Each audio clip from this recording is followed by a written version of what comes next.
We're live.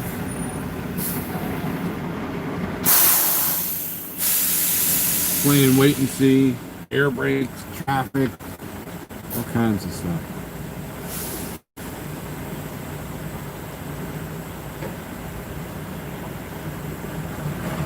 We got here to Columbus and it took me literally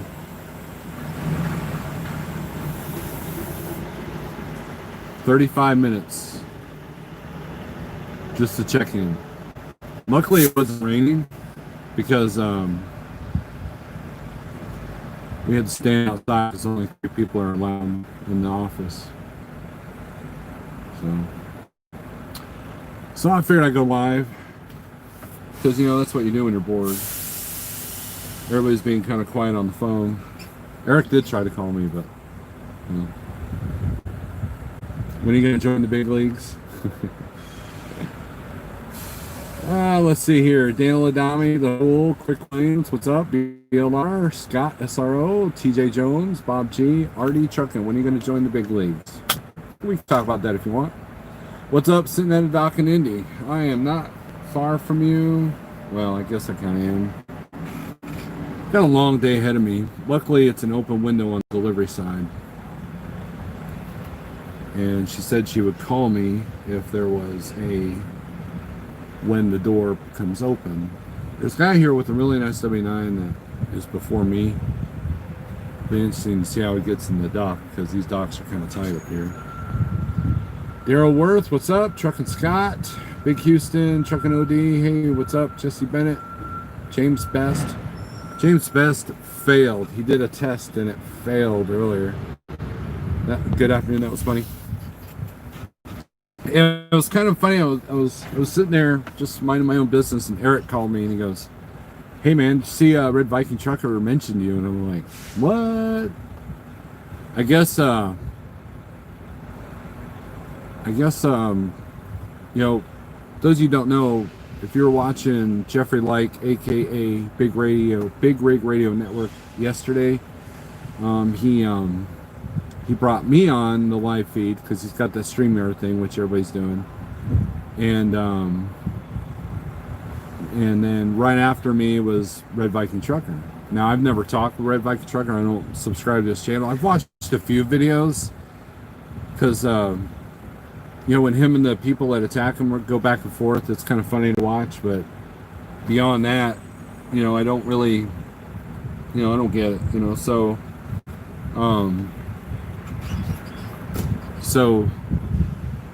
I asked him when he was going to buy a truck and join the big leagues, and it kind of triggered something, you know, which is fine, you know. In Truckin' OD podcast, he did a video about that and about the big leagues, right? And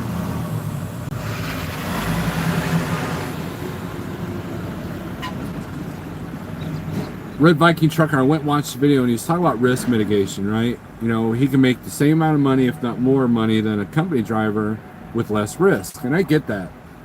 That's true. And it depends on what your goals are. And there's a few people in the comments that were like, well, you know, being an owner-operator is an ego thing. It's all about ego, right? And I've never been that guy. I've never been the guy go, oh, I'm an owner-operator, you low-life company driver. I've never been that guy. And there's a couple of people that don't call me anymore because they think that I won't talk to them because they're company drivers. So I'm going to have to back up. Nope. Okay. It's kind of tight in here. There's like 50 million trucks, and so I'm kind of making sure I'm not in anybody's way. Because everybody here is frustrated because it's one of those places where they've been here for hours or they're checking in for hours, you know, and so whenever you deal with a place like that, it's always like high tension, right? And I'm sorry for the noise, but I'm not using my APU. I'm not idling this truck. It's a beautiful breeze. No reason to waste fuel or engine time, right? So now, are there owner operators that have that attitude? Yeah.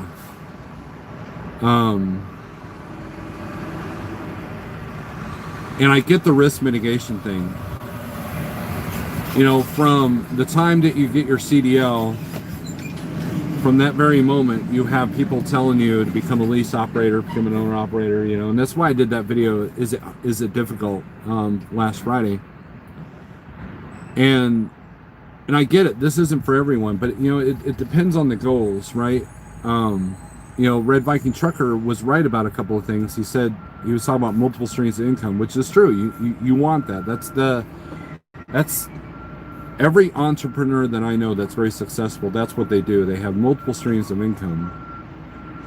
And that's smart, because you want to make money in different sources. You know, when you got all your eggs in one basket, it can be extremely risky. And there's a right time to be an owner operator, there's a wrong time to be an owner operator. But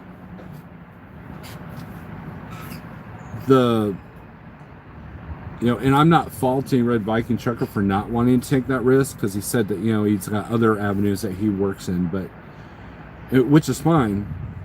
But at the same time, his video kind of belittled people that were owner operators. You know, he said 98% of them aren't making the money that he is, which is a broad blanket statement, which I find interesting, because it just goes with that mindset. If you have the mindset that you can make more money as an owner operator over a company driver, and that's the only motivation to become an owner operator, you definitely don't want to become an owner operator.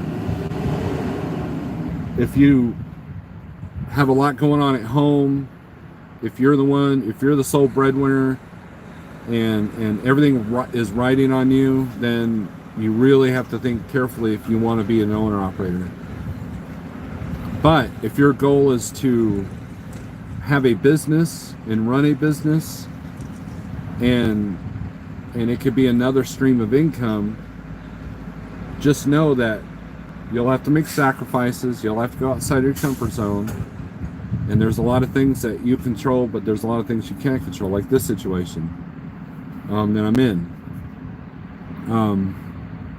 And so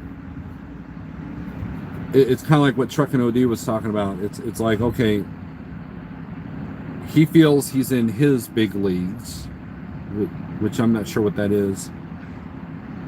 Maybe in the company side, which is fine, but don't discredit the other big leagues, because what did you say, Eric? The big leagues isn't a place, it's a mindset, and you have to have the right mindset to be an owner operator. And some people just don't have that, right? And which is fine. I don't fault anybody for that, because, you know, 6 years ago I didn't have that mindset. Hell, 3 years ago I didn't have that mindset. But, you know, here I am making a truck payment. And there's a lot of improvements, you know, that I can do, that I should be doing. And it's a work in progress, so you learn over time. Now, there's been plenty of people, plenty of owner operators that made more money than I do. They made more money. Oh, sorry about that. Let's mute this phone here. They made more money consistently, more than me, month after month, year after year. But I can count on one hand how many people I've known as owner operators for as long as I have. Out of my whole circle of people, everybody I talk with at Landstar, everybody I talk with at Schneider, and then people in spot market, there's very few that have that continue to make it. So, like a lot of these Landstar guys that made way better money than I did, ran way harder than I did, and some of them even had paid off trucks. They're no longer owner operators because they went under. And it's all about a mindset. That's what I'm discovering. Schneider, guys, pay attention to this. Everybody at Schneider has the same tools. If you're a Schneider finance guy, you got the same truck, you got the same trailers, you got the same trailer pull, you got the same load board, okay? All these conspiracy theories that one owner sees a different load board than another. That's BS. You know, Schneider finance guys do not see a different load board than the guys that have their own trucks. I know that for a fact. You all have the same tools, and what separates people like that are doing really well there to the people that are struggling is mindset. That's it, because you got the same tools. It's kind of like back what the IROC series in NASCAR. Do you guys remember that? They gave all the drivers the same exact car, the same exact specs. Everything was identical, right? So it was supposed to be a true test of skill, because now everybody's even field, and so therefore you can, now it's all about racing, right? Not who has a better car, who has got the faster car. It's like who can drive it better. And at Schneider, that's how it is. Now, the only other difference is like where you live. But again, it's all the mindset. The mindset helps you adapt to different circumstances. And I see Daycap Slim says you can keep your arm on, and that's fine. I have no qualms. And there are days like today, you know, where I wonder why I do this. And I think it's because my mindset is I want to be in business. You know, if I could find a business that pays better than this, where I'm still in control of everything, I would do it. You know what I mean? I love trucking, but if there's a business that I can do, making the same amount of money with less risk, I'd be doing it. But I'd still want it to be my business, not as a company driver. Now, if I decide not to pay off, or if I decide after I pay off this truck not to continue or whatever, you know, I'd be extremely picky about which company I would go to. It'd be a pretty cush day cab job, you know, because some day cab jobs are not cush, you know. There are some that you literally just shuttle back and forth there in Springfield, and there are others that you got to go to St. Louis and back or something like that. Something like that would be cool, but would it be rewarding? You know, because I used to drive a school bus, and after a while the routes got boring, doing the same thing every day, and that's just not my mindset. So having my own business, now whether I make it successful or not depends on the people that I surround myself with. And I try not to be, I'm not the kind of guy that wants to be the smartest person in the room. I really don't. A lot of people can't handle that when they're not. So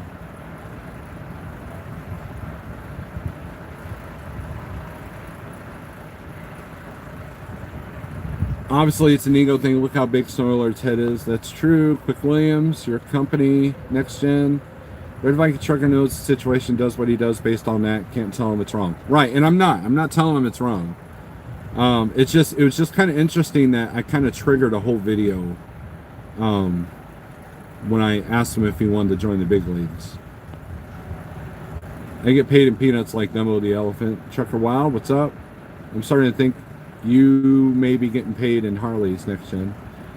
Mike Miller, what's up? Might get out tomorrow. Good deal, man. I hope your physical therapy is going well. Anthony Bressler, what's up? Mike Miller says smash the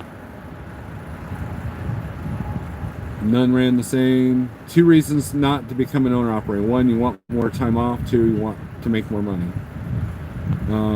RD, I would agree with that statement. St. Louis and Mac was talking to day cab. Absolutely. 80% of local jobs are trash. Good local jobs got almost 0 turnover. Day cab Slim, that is the key. I talked to my original intent when I got my CDL was to do 2 years OTR, and then I was going to start looking for a day cab job. And one day I was delivering cardboard in the middle of, I think, Fenton, Missouri, and I ran into a guy that was hauling the same product but for the company. It was like their truck, the cardboard company's truck. And the guy said it took him 9 years to find the right day cab job. Once he made a decision he was going to get off the road, it took him 9 years to find the right job that had the right pay and the right schedule. And a lot of the day cab jobs in Springfield, at least, are union jobs, or they're like seniority. So what happens is you're on call as a substitute. And so like there's one company there in Springfield that's the coveted, everybody wants that job, but like you might be on the list for 2 years as a substitute, and you can't, if they call you to go to work, you can't be more than 2 hours away from the house. So no vacations, no plans, no camping, no go on vacation, anything like that. And you get part-time benefits or whatever, and it's like, is it really worth that? I would rather have the freedom of, the more successful I am, the more I can, like, okay, I need 4 days off because of some situation, right? Well, I could take those 4 days off. And I think a lot of the people that get a bad taste of being owner operators because their costs were real high. So they're constantly having to hustle and hustle and hustle. And after a while you get burned out. And the only thing you got left at the end of the day is a burned out truck that is worth nothing.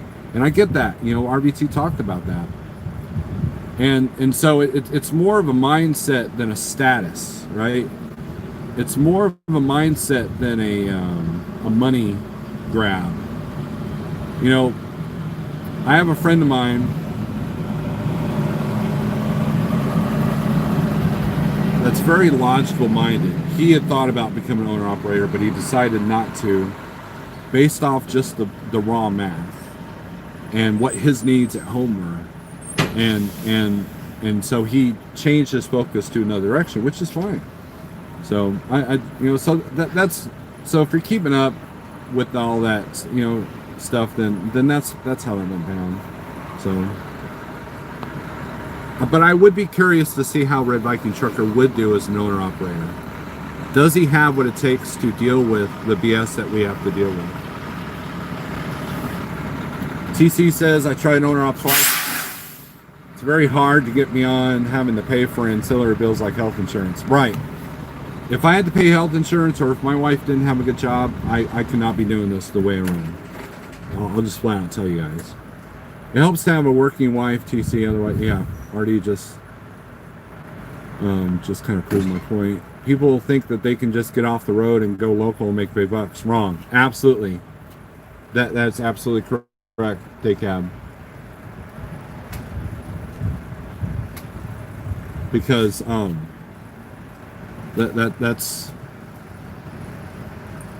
that's absolutely correct. Because the one job that I would do there in Springfield, number one, it's hard to get on. Their senior driver's been there like 30 years, and literally 30 years, and they only make barely like maybe $1 above minimum wage, and they work a full 14.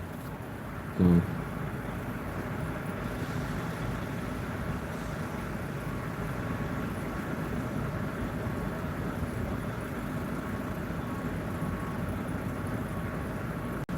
Daniel Nami says, I feel like I'm burnt out of trucking right now, but I just go up and quit driving. I just can't go up and quit driving because this is all I know. Now, Daniel, here's what I got to say to you. I've given you a lot of advice over the years. You have to put yourself in a position where you can enjoy trucking. I think that's the key. And with that high Schneider finance payment, plus the trials and tribulations you've been through this year, I don't blame you for being burned out. A blown engine is not an easy task to deal with, especially when you're paying the bills. But at the same time, that's the problem with these higher costs, is that you have no freedom. SoCal said this one time. SoCal said this, and it was right on the money. The more successful you are, the more freedom you have in trucking. Okay, let's look at Jeffrey Like. Okay, Jeffrey Like works for his money. Okay, his phone has to be on 24/7 just in case there's an issue with any of us, right? And I might have to back up.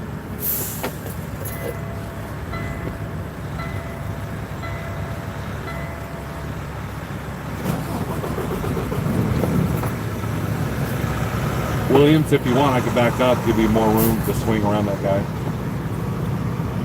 Probably doesn't have his radio line.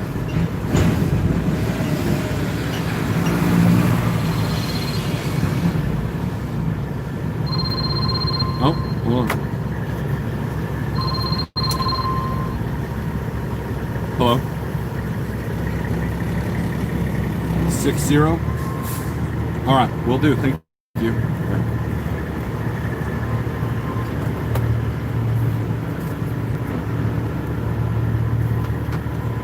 Hey, I was gonna get close.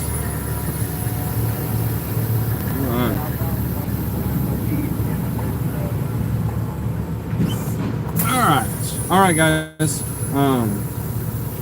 Anyways, if you guys want, if you want me to do part 2, leave a thumbs up. So.